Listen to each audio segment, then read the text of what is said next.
We've established the overall timing of our animation, but it looks pretty robotic. It lacks a certain quality that reminds our audience that this object is being influenced by gravity. Let's take a look at the result of our animation so far, and you can see that it's not looking so hot. I mean, yeah, the timing does what it wants to do. It's creating the illusion that the ball is bouncing, which is the function of that first pass. But now we need to go in and remind our audience that this is an object being pulled down by gravity, and that material characteristics of the ball itself is also determining how it's going to react to maybe the ground plane. Keep in mind that this animation, I'm trying to go for like a red rubber ball kind of look and feel for my little guy. So it should be bouncy, right? It should absorb the impact of hitting the ground and then spring up to give us that great kind of an energetic moment. So we can do all of that without changing the timing. And this is the beautiful thing about working in the art of animation, is that the overall animation is going to be like this. It's still going to bounce on frame, what is that? Still going to bounce on frame 14. We're not going to change the impact, the moment of impact, but we're going to change how it enters that moment of impact and then exits that moment of impact, all thanks to the work that we can do inside the graph editor. So with my cursor down in my timeline, I'm going to hit Control Tab and expose the wonderful awesomeness of the graph editor itself. And just so everyone's on the same page, I've turned off the visibility of all of my other function curves. I'm just working on location Y. I have keyframes for all of this, which is just fine.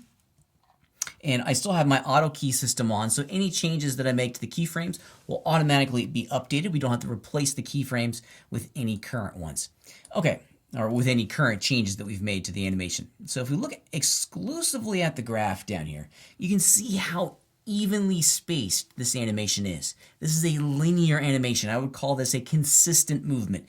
Anytime we see a straight line in the graph, we're going to get a consistent, even transition between those two keyframes.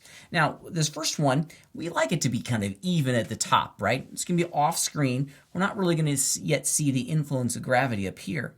But this keyframe down at the bottom, this one represents the moment of impact on the ground. So we should go in and make some pretty big changes to how this keyframe is going to look.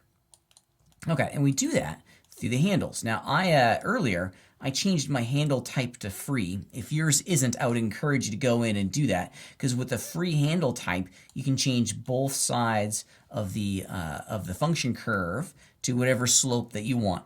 Now, as a reminder, let's just take a look at it. There it is. That's the first bounce. And I'm going to preview just this first and maybe second bounce, just to make it a little bit easier for you guys to see what's going on. There we go. Here's the first bounce. There it is. So it's pretty basic, right? And especially as it goes up to the arc of that second. And I'm going to extend my preview range to get that second bounce too. Yeah, so pretty robotic at the moment. And that's to be expected with the type, with the handle type that we've chosen. So let's make some modifications. I want this to fall, hit the ground, and then spring back up to have that real energetic forward upward movement to create the illusion that it's being influenced by the ground plane itself, that the energy from the fall is being transferred to the bounce. We can do that through the graph editor. I'm not adding new keyframes. I'm just changing the slope of my tangent handles to produce this animation, to produce this result. Let's do it real fast. If we go down into our graph editor, I want to look at this one. This is the incoming slope for the bounce keyframe right there. So I always think of it as incoming slope and outgoing slope. This is the inside. The playhead is coming into that keyframe, and then it's going out of that keyframe. So on the incoming side, I'm going to change the slope to maybe something like this. Now, it's not going to slow it down. It's actually going to speed it up. When our function curves are flat, there's no movement. When they're perfectly vertical, it's like almost like 100% movement. It's 1,000 miles an hour, if you will, versus 0 miles an hour. Now, I'm not going to have it go like that, but I do want to kind of give it a little bit of a weight in there so that it creates this bounce effect. I'm also going to do the exact same thing on the other side. I'm going to have it be kind of like this really cool arced V shape when we're done. Now for this other side, I want the tangent handle to produce a really cool arc like this in the function curve, but I want it to continue to produce the illusion that the speed is changing, that gravity is pushing and pulling these objects down to the center of Mother Earth. So I'm going to lower the tangent handle a little bit. So it's really energetic here. It hits the ground, and then it's still pretty energetic in its bounce up, but it's not moving as fast. These are subtle things that your audience is going to pick up on. Let's see how it looks in the animation. Yeah, that's already looking a lot better, right? Because now it looks like it's bouncing. It's bouncing. Boom. And it's being pulled down and then bouncing up. If we compare it to what we had before, just by going back, hitting undo, this is what we had before. Yeah, not energetic at all. It's a linear movement. So these small changes to our function curve pay off in huge dividends. Bonk.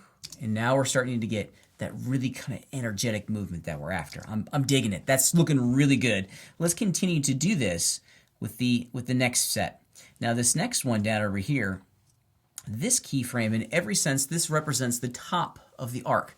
So at the bottom, at the bounce, it's going to be energetic. We want it to spring up. Then when it reaches the top of the arc, we want it to slow down a little bit to make it look as though gravity is beginning to influence and pull this object back down to the ground once again. So for this keyframe, again, I'm going to change the tangent handles of my curve. And let's do this. I'm going to go to handle type, and let's do aligned, which is going to make a nice flat one right there at the top. Yeah, I think I'm going to leave it as is for the moment, and let's just see what we get. So it comes down. Yeah. See how it just kind of hangs there for a second? Boom. I'm liking that. That's looking pretty great. Flattening out the tangent handles is going to make it slow down as it goes into that top keyframe and then slowly out of that top keyframe. One more. Let's do the exact same thing that we did before on this third bounce. We're going to make it a little bit more energetic by increasing the slope. This one, not as much. And let's take a look at this bounce and see what we get. Here it is from the beginning for the first two bounces. Yeah. Pretty cool. The graph editor is going to give us that small illusion of gravity. It's these realistic cues that our audience is looking for. It helps craft and it kind of establishes the believability of our animation. And I think it really is starting to add that nice little polish to our animations that's giving us that really cool illusion of life.